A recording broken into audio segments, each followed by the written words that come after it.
Assalamualaikum semuanya, selamat datang. Kisah nyata dan menarik untuk dibahas. Namun sebelum itu mengklik tombol subscribe terlebih dahulu dan jangan lupa untuk menuliskan selawat di kolom komentar agar kita mendapatkan syafaat. Di akhir kelak sore itu di sebuah pos perbatasan di Kalimantan Sersan Rian, Aditya duduk di dalam bara kecil sambil membersihkan senapan V5 miliknya. Sudah hampir 3 bulan ia bertugas di daerah ini sebagai bagian dari pasukan pengamanan perbatasan jauh dari rumah, jauh dari istrinya Laras yang ia nikahi 2 tahun lalu. Laras adalah seorang wanita sederhana yang bekerja sebagai pegawai administrasi di sebuah perusahaan ekspedisi di Jakarta. Ia bukan tipe perempuan yang suka kehidupan mewah. Itulah yang membuat Rian jatuh hati padanya. Sejak menikah mereka menjalani kehidupan dengan penuh pengertian meski harus sering berjauhan karena tugas Rian sebagai prajurit. Kipnya malam itu pelnya ba bergetar sep. Nomor dikenal munul di layarnya tapar lak aki teral. Sebaranganen kami ingin menginformasikan bahwa istri Bapak, Saudari Laras saat ini sedang dalam tahanan kami. Jantung Rian seakan berhenti bergetak. Ia menggenggam ponsel lebih erat. Apa maksudnya ditahan Laras? Kenapa istri Bapak tertangkap dalam sebuah penggerebekan narkoba di Hotel Grand Permata? Kami menemukan barang bukti di kamarnya dan saat ini ia sedang menjalani pemeriksaan. Rian merasa darahnya berdesir. Laras narkoba tidak mungkin, istrinya bahkan tidak pernah merokok apalagi memakai yang haram seperti itu. Ada kesalahan. Hanja itu langsung berdiri dan menarik napas panjang. Kepalanya penuh dengan pertanyaan. Keesokan paginya Rian segera meminta izin kepada komandannya untuk terbang ke Jakarta. Beruntung ia diberikan cuti mendadak karena alasan keluarga. Ia segera naik pesawat pertama menuju ibu kota. Setibanya di Jakarta, Rian langsung menuju Polsek Kebayoran. Baru setibanya di sana ia berhadapan dengan seorang petugas jaga. Saya ingin bertemu dengan penyidik yang menangan Sep itu ke sebuah ruangan kecil. Ia mencoba menenangkan diri meskipun amarah dan kecemasannya berkecamuk di dalam ruangan itu. Budi duduk dan membuka sebuah berkas. Istri Anda tertangkap di sebuah kamar hotel dengan barang bukti sabu seberat 5 gram saat kami gerebek. Hanya dia yang ada di dalam kamar. Laras tidak mungkin melakukan itu. Dia tidak pernah menyentuh barang haram. Suara Rian bergetar menahan emosi. Kami hanya menangkap berdasarkan bukti yang ada, Pak. Kamar itu dipesan atas namanya dan barang bukti ditemukan di dalamnya. Rian mengepalkan tangan. Ada sesuatu yang tidak beres di sini. Siapa yang melaporkan tanahnya? Kami mendapat informasi dari informan, jawab itu Budi.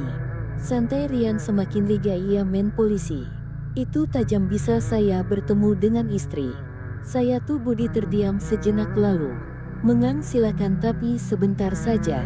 Pertemuan penuh air mata di ruang tahanan. Laras duduk diut, wajahnya terlihat pucat dan matanya sembab saat melihat rendang jer. Lar aqua mengetuk pintu saat aku buka. Mereka langsung masuk dan menemukan narkoba di dalam kamar. Aku tidak tahu itu milik siapa. Rian mengepalkan rahangnya. Ada yang tidak beres. Istrinya dijebak. Laras, tenang, aku akan cari tahu siapa yang melakukan ini, katanya meski di dalam hatinya ia sendiri bingung harus mulai dari mana. Di luar Rian merasakan sesuatu yang ganjil. Ia seorang tentara, nalurinya tajam. Polisi yang menangani kasus ini tidak terlihat bekerja secara profesional. Ia menarik napas dalam. Ini belum selesai. Berdiri tegak di depan sel tahanan. Matanya menatap tajam Laras yang menangis. Tubuhnya menegang amarah berkecamuk dalam dadanya. Ia seorang tentara terti untuk menahan emosi. Tetapi kali ini situasinya berbeda. Ini tentang istrin Larasang. Aku akan mengeluarkan dengan nada rendah namun penuh telarasengam perangan. Erdi jeruji akunya geng itu perah yang Aku hahun, tanya Budi dengan nada meremehkan. Rian menatapnya tajam. Saya ingin berbicara dengan Kapolsek. Budi terkekeh kecil. Kapolsek sedang sibuk pak, kalau mau urus administrasi penangguhan tahanan silakan datang besok dengan pengacara. Ran mengepalkan tinjunya. Ia bisa merasakan ada permainan kotor di balik ini. Polisi DIY tidak tahu bahwa ialah seorang tentara. Mereka menganggapnya hanya seorang sipil yang punya daya. Ia melangkah maju mendekati Budi, berdiri tepat di hadapannya, matanya menyala penuh amarah. Jangan coba-coba bermain dengan saya. Suara berat dan Dingdiang tetap mena sikapnya. Saya hanya menjal pak, tidak terakan gat emjal. Hub Airman meja Dian Budika. Seisi kantor mendadak sunyi, semua mata tertuju padanya. Aku bukan orang bodoh, aku tahu istri aku dijebak. Suaranya menggema di ruangan. Beberapa polisi yang berada di sekitar mulai mendekat, bersiap menghadapi Rian jika situasi memburuk. Budi menyipitkan mata, terlihat tidak nyaman. Pak, tenang, ini kantor polisi, bukan markas tentara. Jangan bikin keributan. Aku minta kamu keluarkan Lara sekarang juga. Kalau tidak aku akan buat kalian menyesal. Dan menunjuk tepat ke wajah Budi tersenyum sinis. Ancaman? Iya, berani sekali Anda mengancam polisi. Ran mencengkeram keras seragam Budi dan menariknya mendekat. Aku tidak mengancam, aku memastikan. Suaranya seperti gemuruh petir. Para polisi lain langsung bereaksi. Lepaskan dia Pak, salah satu polisi berseru sambil meraih pentungan. Namun sebelum mereka bisa bergerak lebih jauh, R mengeluarkan kartu identitas militernya dan melemparkannya ke meja.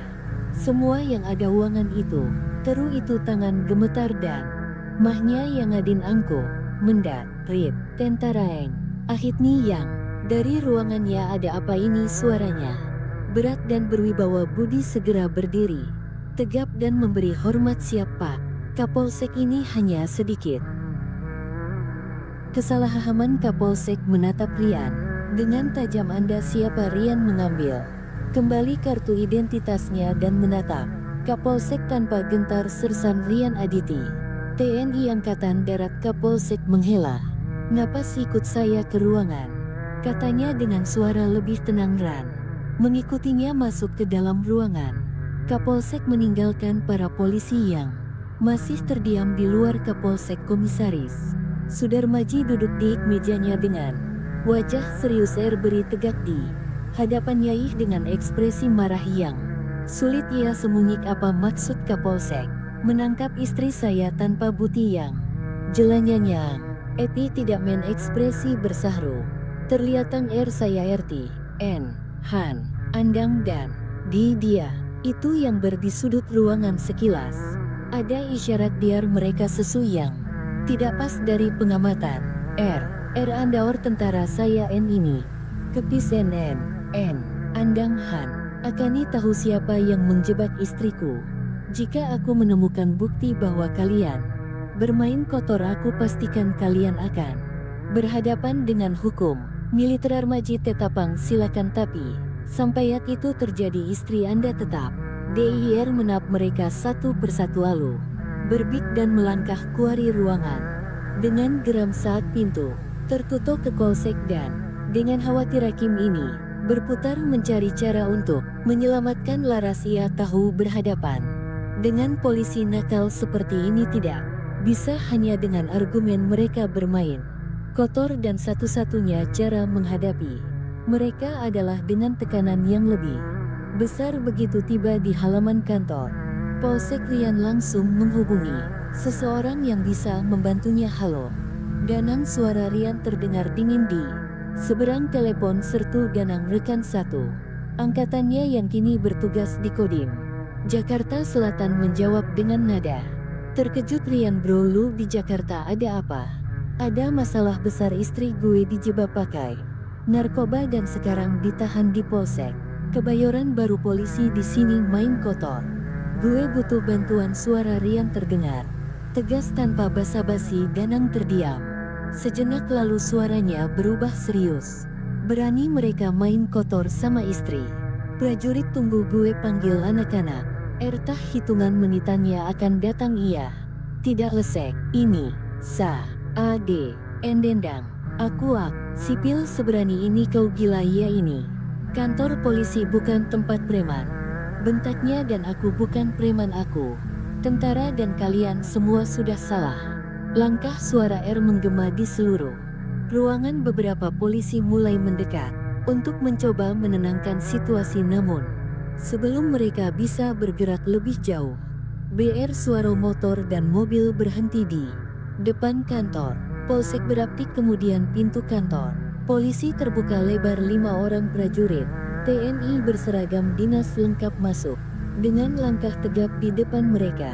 Sertu Danang berdiri dengan ekspresi dingin. "Lian kami di sini," kata Danang sambil melirik ke arah polisi-polisi yang kini terlihat gelisah. Budi mundur satu langkah, matanya melirik Kapolsek Sudarmaji yang baru keluar dari ruangannya. Wajah Sudarmaji berubah drastis, tidak lagi setenang sebelumnya. Kapolsek berdaham, "Utseri." Kekangan tenangannya ia sit ini diken. Masahnya bisa keasanit. Ini mahaj, atgalnya kat dengan arapel dan polisi insu. Tahanut, larasa hanya mentara sendekap Kapolsek dan berkata dengan nada penuh peringatan. "Jangan coba-coba bermain dengan tentara.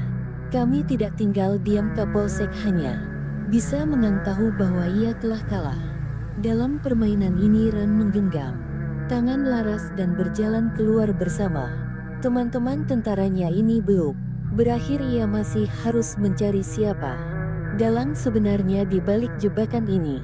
Tapi satu hal pasti, mereka telah menyentuh orang yang beberapa hari setelah insiden di Polsek Kebayoran. Suasana di kantor itu berubah drastis. Kapolsek Sudarmaji duduk di ruangannya dengan wajah muram sejak kejadian itu. Situasinya semakin memburuk. Laporan tentang dugaan penyalahgunaan wewenang dalam kasus Laras telah sampai ke Propam dan POM TNI. Tak butuh waktu lama, tim investigasi turun langsung ke Polsek untuk melakukan pemeriksaan di tempat lain. Rian bersama Sertu Danang dan beberapa anggota TNI lainnya juga telah mengumpulkan informasi tambah. Dari hasil penyelidikan mereka terbukti bahwa Laras memang dibak pelakunya. Seorang rekan kerja Laras bernama Ton yang jama dengan Ibtu Budi. Ton memiliki dendam pribadi terhadap Laras karena pernah melaporkan kecurangan dalam perusahaan mereka. Ia kemut bersekongkol dengan Budi untuk membatnya menggunakan jaringan pengar narkoba Lokaluhang Budi Kamarel. Rekan-rekannya menyerahkan semua itu ke POM TNI dan Divisi Propam Polri. Proses hukum pun berjalan dengan cepat.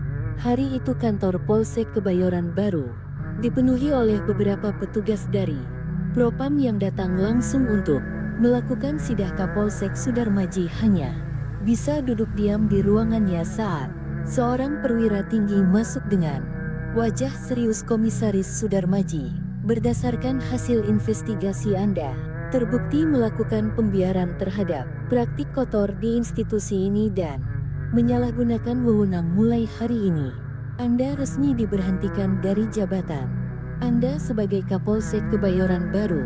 Wajah Sudarmaji pucat. Ia mencoba berargumen, tetapi ia tahu perintah ini sudah final. Tak lama kemudian ia dipanggil ke Polda untuk menjalani pemeriksaan lebih lanjut. Sementara itu, nasib Ibtu Budi jauh lebih buruk. Setelah interogasi yang ketat, ia akhirnya mengaku menerima suap dari Tony untuk menjebak Laras. Tak butuh waktu lama ia dipecat dari kepolisian dan dijatuhi hukuman pidana atas penyalahgunaan wewenang, pemerasan serta keterlibatannya dalam jaringan narkoba ilegal. Saat digiring ke mobil tahanan, ia sempat melirik ke arah R yang berdiri dengan ekspresi datar yang menyiapkan semua.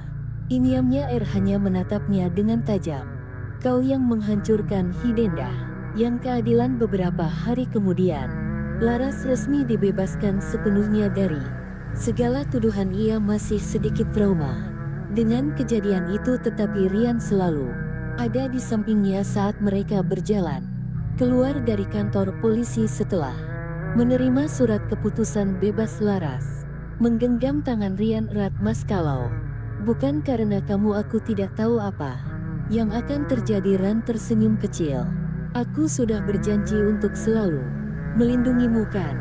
Di berang jalan sertu Danang dan Beran, prajuritinnya bermenu Danang men. Bahu ini, di dalam negeri dengan langkah tegap ia dan Laras berjalan meninggalkan kantor. Polisi meninggalkan mimpi buruk itu di belakang mereka, tapi satu hal yang pasti, tak akan ada lagi yang berani bermain kotor dengan keluarga seorang prajurit. Nah, seperti itulah cerita di video kali ini. Semoga ada pembelajaran yang dapat diambil di dalamnya, dan jika kalian suka dengan video ini jangan lupa subscribe agar kalian tidak ketinggalan untuk video-video menarik lainnya.